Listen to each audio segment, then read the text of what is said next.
been a while since I put out a new video, but in the meantime I've been busy getting my grubby little hands on the new Skaven miniatures. And in this video I want to talk about painting Rat Ogors. Because the new Skaventide box set is probably going to be the entry point for a lot of people who are new to the hobby, I want to show how you can get great results using easy to follow and emulate painting techniques. One of my favorite things about the new Rat Ogors is how beast-like and hunched over they are. I want to really exaggerate this with the paint job and leave a lot of it enshrouded in shadow. Starting with a black prime, I'm going to be painting their front half with signal blue, covering their hunched over area, including the insides of their arms and their legs, and of course their chest. We're then going to use an even mix of white and imperial blue to give a base coat to the back, outer arms and thighs, leaving the shadowed part that dark signal blue. I'm pretty much using that ridge of fur on their sides as a guide. To begin developing the skin, we're going to block in the shapes with an even mix of imperial blue, white, and this time also warlord purple. This isn't a very precious step, instead I'm just loosely adding coverage to existing shapes, leaving the previous color between muscles and other nooks and crannies, and also helping add a bit of color variance to the skin. At this point, I'm also going to block in the rest of the Rat Ogre with their head, hands, and feet being purple, mixing 2 parts warlord purple to 1 part imperial blue, giving them a fun, magically mutated look. We're then going to evenly mix warlord purple and signal blue to create a sort of indigo color, and then add enough water so that it's a wash-like consistency and transparent. We're going to use this to mellow out some of those harsh transitions between colors, especially where our colorful areas are meeting the dark shadows. And then also to reinforce a gradient along the back by applying it around the waist and underarms. Once we have our base shapes established on the body, we're going to add a bit of texture and even more form with stippling. This is a painting technique of making tiny dots to create shading instead of perfect blends. What we're going to do though is make a whole bunch of dots at once by using a dry brush. We're going to create a lighter version of our previous skin color by first doing a mix of imperial blue and warlord purple, and then adding white. My mix in the video is about 6 parts white with 1 part imperial blue and 1 part warlord purple. We're going to take our mix and dab off most of the paint, so we're just making a pattern of small dots and start applying it to the Rat Ogres, making it denser and applying more paint as we move higher up on the back and arms, creating a lighter color towards the top. Being gentle with your application also helps, as it only hits the raised parts of the model, helping to build natural definition. Once most of the paint has been dappled off the brush, I also just do a bit of dry brushing to blend in the stippling and pick out some of the small fur details with this lighter color. The final color is an off-white created by first evenly mixing imperial blue and warlord purple and just adding a small amount of this to white. This is then dry brushed on, focusing on the top part of the model and any other clumps of fur you want to pick out. This same color is then painted on with a typical brush, picking out the peaks of muscles and various lumps on their back, plus any strands of hair you want to really stick out.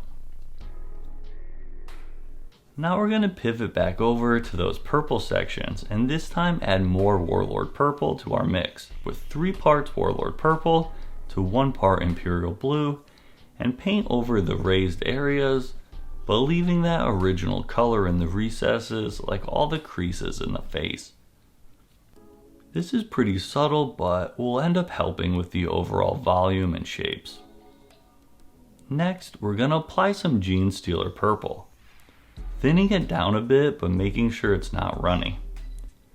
We're going to pick out the details, focusing on smaller areas than the previous step, like just the knuckles, tendons, and fingers, and just the peaks of the face details. We'll then build the color up in subsequent layers, focusing on smaller areas each time. This might seem pretty stark at first, but remember that wet acrylic paint is lighter than when it dries, so wait for it to be completely dry and go from there. Another cool thing we can do is to make a glaze from our purple mix by adding water until it's highly transparent. The consistency is basically the same as a wash, but really it's the application that sets it apart. Since it's very watery, a whole bunch is going to be sucked up into the brush, so it's important to dab it away on a paper towel or your thumb so you don't flood the model. And now you can slowly start applying it to the model, smoothing out those areas of Genestealer purple, creating a nice blend. It's also good to know that where you end your stroke is where most of the paint will be deposited, so always pull away from the Genestealer purple into the darker areas. And now that all the flesh and fur is covered, it's time to move on to all the other areas like the cloth and metal, which get an all over base coat of charred brown. A really fun and easy way to do some effective cloth is to mix white into the charred brown in about a 50-50 mix, and then begin to stipple it on with a dry brush. Again, dabbing off most of the paint so we're getting small patterns of dots, and only applying it from one angle, ensuring it gets on all the parts of the cloth that are facing up, and avoiding the folds and sides. Once most of the paint has been dabbed onto the model, I do some dry brushing to catch those sharp folds, and then some edge highlighting on the top area of the bell and the sharp creases with the same color. I then add even more white to the mix and do a finer edge highlight, only catching the most extreme points of the cloth and a smaller amount of the belt. Edge highlighting can be tricky since it requires fine control of the brush. An easier way to go about this is to try and use the side of the brush rather than the actual point. This sort of lets you rest your brush along the edge instead of trying to pick it out perfectly with the point. Just make sure that you don't have too much paint on there. Now it's time for the metals, which is a super fun section to paint. Skaven are a great candidate to do some really weathered metals, meaning there's going to be lots of warm tones and rust. So I like to tint the silver blue by adding a bit of electric blue into Iron Warriors. I then go over the charred brown base coat with splotches of metal, stippling and making loose marks, letting a lot of the brown show through, especially in the crevices where rust would collect. I then also make sure that I'm doing some edge highlighting to help define the objects. To build up some rust, we're going to take some orange brown and add water until it's nice and runny. This is then flowed in all those crevices and divots of the armor, but making sure it's not pooling. If it's looking like there's too much, I soak some up with a clean brush, knowing I can always add more. If I'm looking for more saturation to the rust color, I add another layer or sometimes add a less watered down version for a more punchy color. On the flatter areas like the blades, I also stipple on some orange brown to create small dots emulating rust. I like to go slow with this step as you can always add more, but I do really enjoy the look.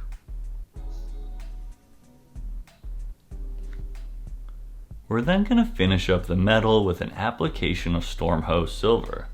I first dry brush this on sparingly, picking choice areas that I think the light would be hitting, like the upper areas of these armor plates.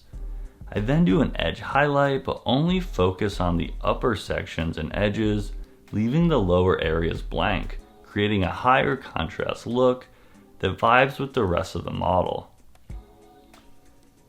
I also pick out different dents and dings, the rivets, and use this final highlight to stipple the blades, exaggerating small sections that would catch the light. There's some various tubing that's painted using NATO black and then highlighted with thin lines of NATO black with white added to it, following the shape of the tubes. The tiny stitches and bandage wraps are painted using the same charred brown and white mix as the cloth. For the scarred sections of the skin, I'm going to be using magenta. For these carved in sections, I first use a brush to apply some water into the area and then add some watered down paint into this section, letting the water flow it into place. I add extra layers towards the top, building the saturation and creating shading. I also use this watered down color to tint the areas around the various lumps, using my brush to just wipe away any pooling, as it can stain pretty bad on such a light color. The warpstone gems are picked out with Imperial Blue. This is also flowed into the cracks around the warpstone using the same technique as the other scarring. We're then going to mix in an even amount of white and add some to each face of the gems. We're looking to have a small gradient on each plane, making sure that the same colors aren't touching at the edges. Since the Imperial Blue I'm using is an airbrush paint, it's already a great consistency to smooth out any of the gradients, but you can water down whatever paint you're using. It's not super necessary to make all these gradients perfect though. Just having this high amount of contrasting colors in such a small area is enough to sell the gem look. And then a finishing touch is to make an off-white with Imperial Blue, then edge highlight the peak of the overall shape. This is a really small area though, so dry brushing would also work really well. The gems on the underside of the one Rat Ogre are also picked out, but without the edge highlights, making them look like they're emanating light, but more in shadow than the other ones that are fully rendered. I then ready the next areas for painting by base coating the teeth, claws, and tails with dried bark. For the tail, we're going to be doing some wet blending. To prepare for this, we're going to mix an even amount of white and warlord purple, and then take this mix and add incremental amounts to dried bark until we have 3 different colors. Then we'll take the darkest color and add it to the base of the tail, painting it on, moving towards the end. While it's still wet, we'll add the next color about 1/3 of the way up and start pulling towards the end of the tail, and then repeat that with our last color for the final section. A second coat is needed for full coverage and opacity, but on this pass we're going to start a bit earlier than the color begins, about 3 tail segments, and only paint the raised sections of the tail, leaving the darker color in the ridges and helping to lead into each color.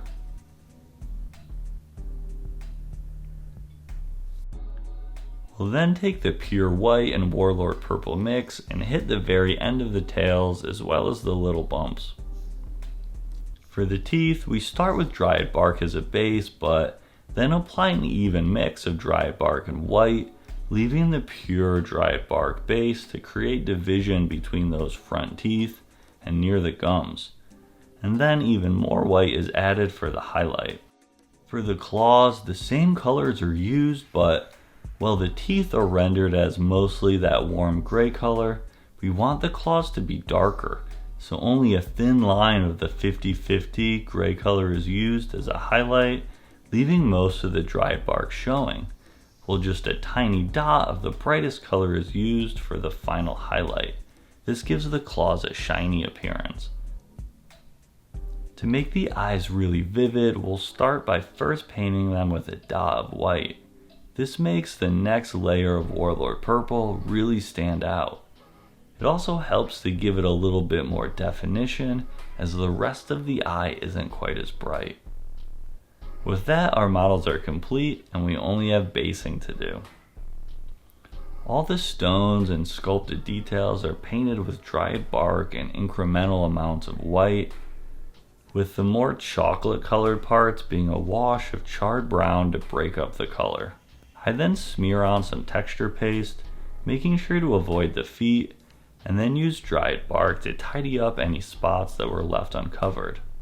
I then mix in some NATO black into dried bark and paint the area underneath the Rat Ogors. This helps to add to that shadowed look of the models, and also it's just nice to have some variety to the bases so they're not so uniform. I then dry brush Doom Bull Brown on as a highlight, but since this is such an orange brown, I mix in a tiny amount of electric blue to knock the saturation back, and then follow this up by adding in some Zamezi Desert for the final highlight. To give the bases a wet and muddy look, I mix up some PVA glue with a tiny amount of my NATO Black and dried bark mix, and then add some water to make it more spreadable. I add this to different divots in the basing texture, and some areas I intentionally left sparse. A lot of the water dries out, leaving a thin layer of mud. If you want more of a buildup, you can add another layer after it dries, or just mix in less water. You can tell that I used Elmer's glue for these bases, which isn't my usual go-to, and it dried a bit cloudy in some spots, so I'd recommend Tacky Glue, which I never have problems with. And this makes sense since Elmer's glue is for children, not adult hobbyists like us that play with toys. Huge difference. Either way, the worst of this can be covered up with this 4-in-1 basing material. This has static grass as well as bits of foam and rock, which I've come to not really love the look of as they're not painted, and this can kind of throw the realism, but it's what the rest of my Skaven army has, so I'm just going to use it to match. If you want something more realistic or controllable, you can always apply static grass before priming and paint it later. And then as the final little cherry on these rat sundaes, I'm going to stick on some grass tufts, using 2 different colors and a variety of sizes, aiming for an organic look. I'm really happy with how these Rat Ogors turned out. They're such cool models and were super fun to paint. I wanted all the painting techniques to be really approachable, and it's really nice to create such striking models without having to worry about things like perfect blends and being overly precious with the painting. These models also feature a lot of different materials and textures, so even if you're not painting Rat Ogors, hopefully there's some stuff in here that you can take and apply to your miniatures. Thanks for watching.